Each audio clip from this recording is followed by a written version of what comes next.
Baik, assalamualaikum warahmatullahi wabarakatuh.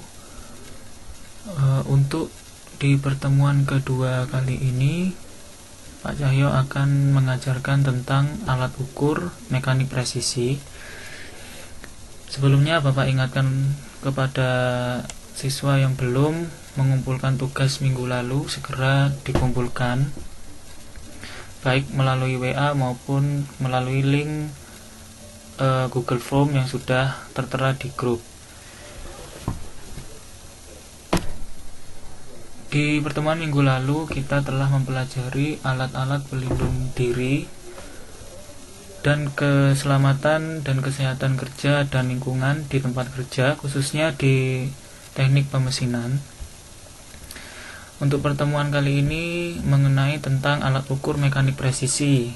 Nah, di sini di teknik mesin kalian wajib untuk mengetahui berbagai macam alat-alat mekanik presisi, alat ukur yang digunakan ketika bekerja di bengkel mesin.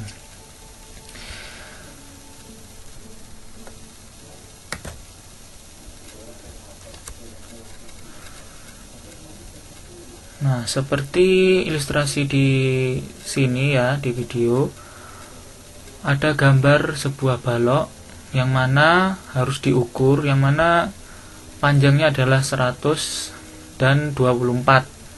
Nah, kita bisa mengukurnya menggunakan penggaris atau kalau di bahasa teknik adalah mistar. Dengan ukuran 100 dan 24 kita bisa untuk mengukurnya menggunakan mistar.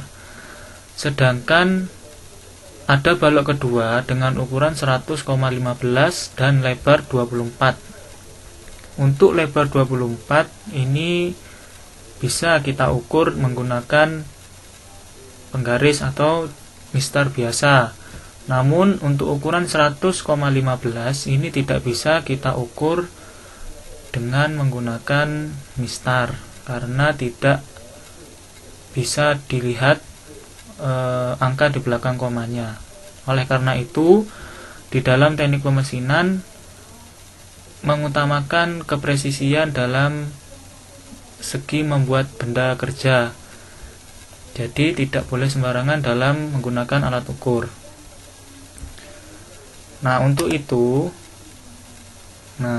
sebelumnya tujuan pembelajaran kali ini adalah 1. Menjelaskan fungsi jangka sorong, 2. Menyebutkan macam-macam jangka sorong, 3. Menyebutkan bagian-bagian jangka sorong konvensional, 4. Menggunakan jangka sorong konvensional, 5. Membaca jangka sorong konvensional, dan 6. Menentukan skala ketelitian pada jangka sorong konvensional.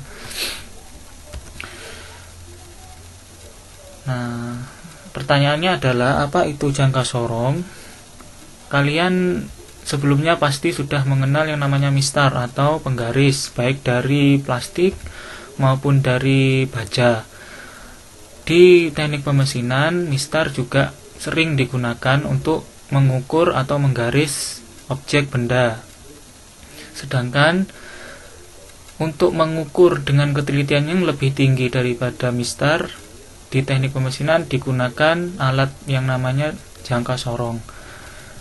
Nah, bentuk dari jangka sorong itu kamu lihat atau browsing sama pasti. Bentuknya yang konvensional adalah seperti yang ada di video ini. Nah, di sini nanti akan Bapak jelaskan bagian-bagian dan cara membaca jangka sorong ini. Nah, fungsinya dari jangka sorong ini bisa mengukur diameter luar benda kerja. Kemudian yang kedua mengukur lebar benda kerja, ketiga mengukur lebar alur, dan yang keempat mengukur kedalaman. Jadi di setiap bagian dari jangka sorong ini mempunyai fungsi masing-masing. Nah, bisa dilihat di gambar itu. Jadi benda kerja yang diarsir itu adalah benda kerja, itu diukur menggunakan rahang-rahang dan lidah dari jangka sorong.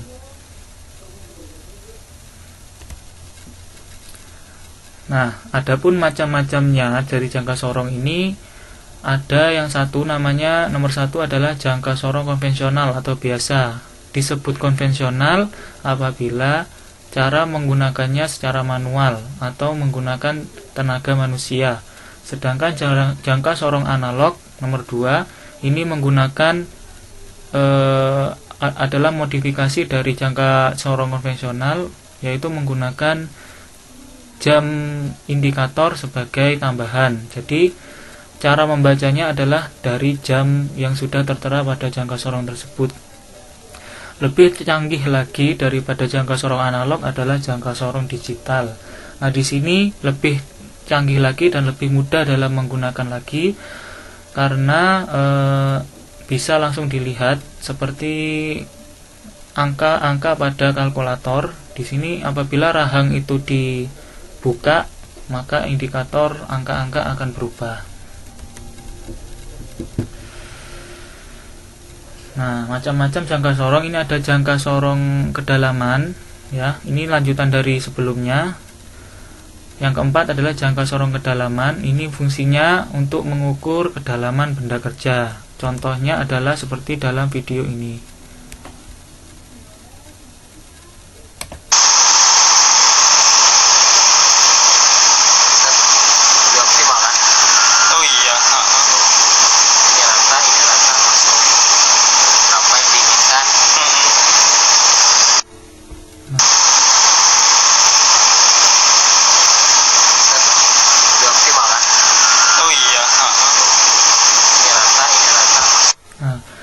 Jadi di jangka sorong ini tidak mempunyai rahang, tetapi dia mempunyai lidah di ujung sensornya. Jadi lidah ini digunakan untuk mengukur kedalaman dari benda kerja yang diukur.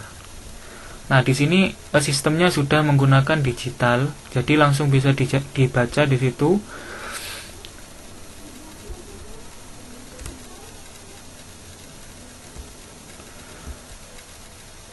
Yang kelima adalah jangka sorong ketinggian. Seperti namanya, jangka sorong ketinggian ini digunakan untuk mengukur ketinggian dari benda kerja yang diukur.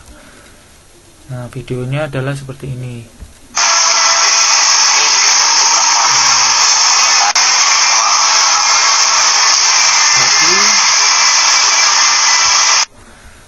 Jadi jangka sorong ini diletakkan di meja, kemudian bersama dengan bendanya, kemudian diputar bagian belakangnya dan kemudian dapat diukur. Nah, ini sistem digital juga. Namun kalau umumnya di teknik pemesinan menggunakan yang analog atau pembacaan secara manual.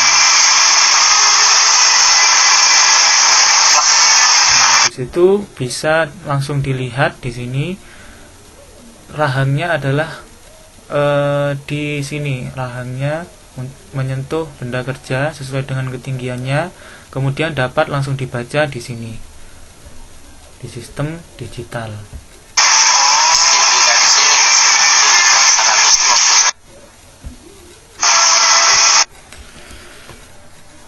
Nah, selanjutnya Bapak akan kenalkan macam-macam bagian dari jangka sorong konvensional, baik analog maupun digital. Sebenarnya sama saja, hanya analog dan digital ada tambahan di skala pembacaannya. Kalau di konvensional ini tidak ada, jadi murni membacanya secara manual. Nah, untuk yang bagian A ini disebut dengan pengunci. Nah, apabila rahang ini dibuka dan menutup untuk menjepit benda kerja, nah kemudian A ini bisa dikunci supaya tidak ada pergeseran ketika dilepas, kemudian bisa langsung dibaca. Kemudian yang B ini disebut dengan skala imperial atau skala inci. Jadi di jangka sorong ini ada dua. Kalau di penggaris itu kan ada dua, ada inci dan milimeter. Kalau di jangka sorong juga ada, yang atas ini untuk pembacaan inci dan yang bawah yang D ini adalah untuk pembacaan milimeter. Nah, kemudian E ini ada rahang atas. Rahang atas fungsinya adalah untuk mengukur lebar alur seperti yang ada di gambar, atau diameter lubang. Ini bisa diukur menggunakan bagian yaitu rahang atas. Kemudian yang F ini ada rahang bawah. Nah, di sini rahang bawah. Ini untuk mengukur diameter luar benda kerja atau mengukur lebar benda kerja. Jadi nanti benda kerja ditaruh di bagian ini dan kemudian bisa diukur. Kemudian yang C, nah ini maaf tidak urut ya. C ini adalah skala nonius. Kalau B dan D ini disebut dengan skala utama seperti yang ada di penggaris. Kemudian kalau C ini adalah skala nonius atau angka di belakang koma. Jadi kalau tadi ilustrasinya ada benda ukuran 100,15. Nah, 15 nya ini ada di bagian C. Kemudian ada G.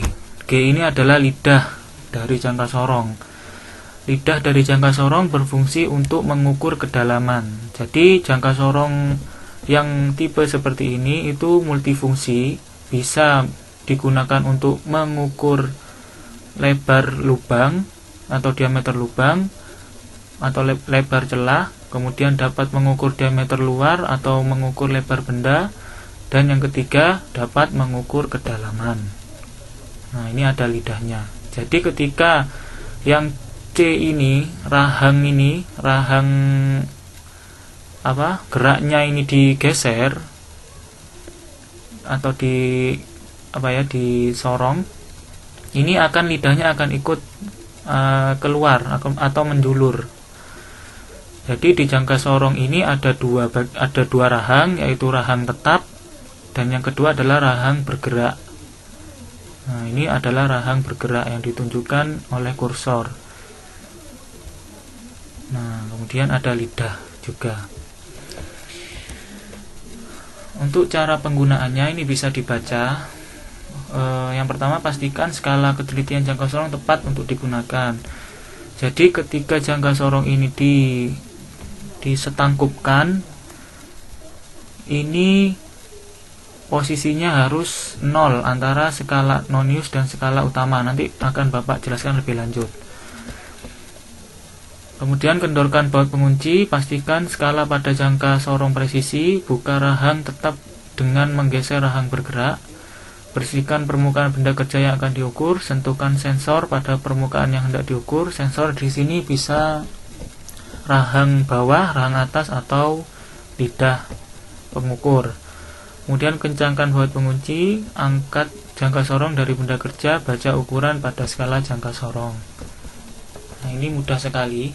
Nanti akan bisa dipraktekkan ketika kalian sudah bisa masuk di bengkel. Nah, sekarang cara membaca jangka sorong. Nah, di sini di atas ya, bagian yang ditunjukkan oleh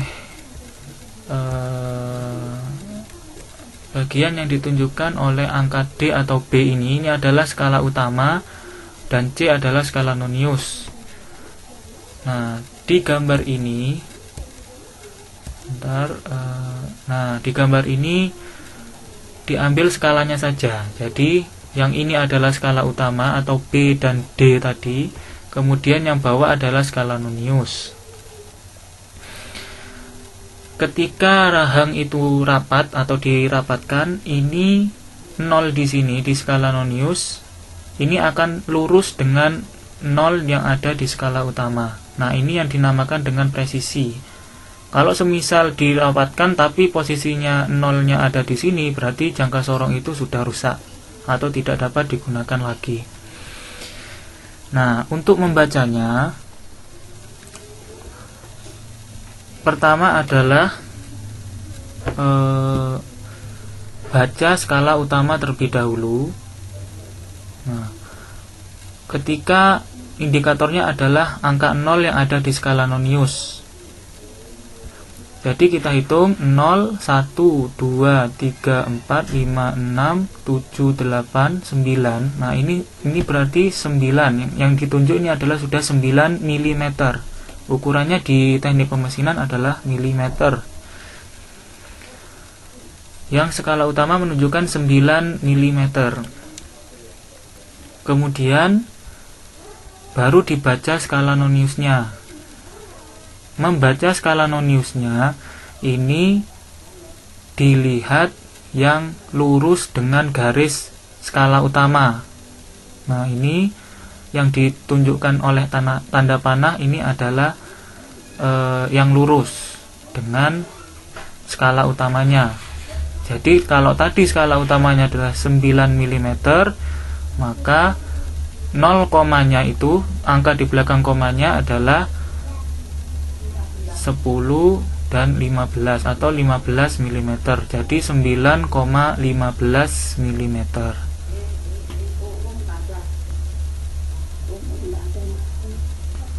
Jadi hasilnya adalah 9,15 cm mm. 9,15 mm. Kenapa kok tahu Pak 15 kok bisa 9,15 mm? Di sini dilihat anak-anak, di tiap jangka sorong biasanya terdapat indikator 0,05 atau 0,01 atau 0,02. Nah, ini artinya setiap garis perpindahan dari 0 ke garis selanjutnya atau dari 1 ke garis selanjutnya ini bertambah 0,05. Jadi urutannya adalah 0, 0,5, 0,1, 0,05 maksud saya, 0,1, 0,15, 0,20, 0,25 dan seterusnya. Cara membacanya adalah seperti itu. Sekali lagi, dibaca dulu skala utamanya, kemudian dibaca skala atau angka di belakang koma, angka di belakang koma ya. Jadi dibaca dulu skala utamanya, kemudian dibaca angka di belakang komanya melalui skala nonius. Jadi skala utamanya adalah 9. Dari mana 9? Karena acuannya adalah 0 dari skala nonius. Ini lebih sedikit. Nah, 9 tapi lebih sedikit. Jaraknya sedikit, tidak kelihatan. Maka dilihat di skala noniusnya di bawah sini. Jadi hasilnya adalah 9,15.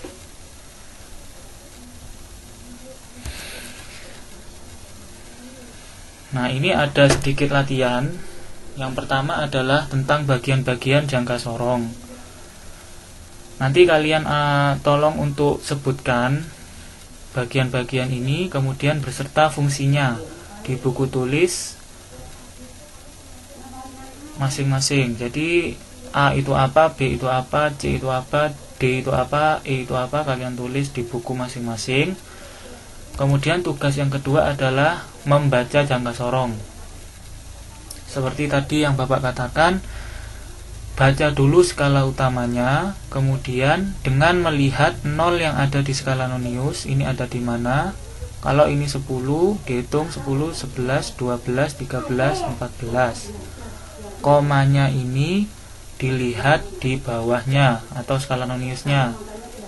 0, 0,5, 0,1, maaf, 0, 0,05, 0,1, 0,15, 0,20. Saya ulangi, 0, 0,05, 0,10, 0,15, 0,20, 0,25, 0,30 dan seterusnya. Silahkan kalian tulis juga jawabannya dan digambar. Jadi ini skalanya digambar, tidak usah bentuknya ya, hanya skalanya saja. Kalian gambar di buku tulis, kemudian beserta jawabannya. Untuk latihan itu saja, untuk latihan hari ini. Untuk latihan minggu depan, Bapak akan kasih soal yang lebih lagi. Dan kemudian kita akan belajar sedikit tentang alat yang lebih teliti lagi daripada jangka sorong, yaitu mikrometer.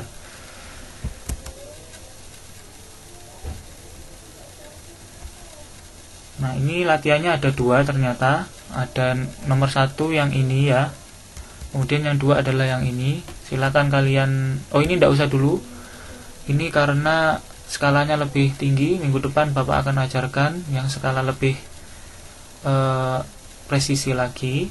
Jadi yang dikerjakan yang pertama adalah latihan 1, ini tentang bagian-bagian dari jangka sorong. Kemudian latihan 2 adalah membaca jangka sorong. Jadi kamu gambar ini skalanya, kemudian sebutkan hasil pembacaannya berapa. Nah, sekian untuk pembelajaran hari ini. Hari ini sedikit Bapak ajarkan tentang alat ukur mekanik presisi. Sebenarnya banyak sekali alat-alat ukur yang perlu kalian untuk pelajari, karena alat ukur di sini adalah dasar kamu dalam membuat produk atau mengerjakan suatu benda kerja. Kamu memegang mesin juga harus paham tentang membaca alat ukur terlebih dahulu. Jadi jika ada pertanyaan bisa WA ke saya di nomor yang sudah saya berikan minggu lalu, atau melalui WA ada di nomor saya. Silakan WA saya secara pribadi. Jadi tidak usah tanya di grup ya, langsung ke saya secara pribadi supaya tidak bingung dan lebih jelas. Mungkin itu saja dari Pak Cahyo, kurang lebihnya mohon maaf. Wassalamualaikum warahmatullahi wabarakatuh.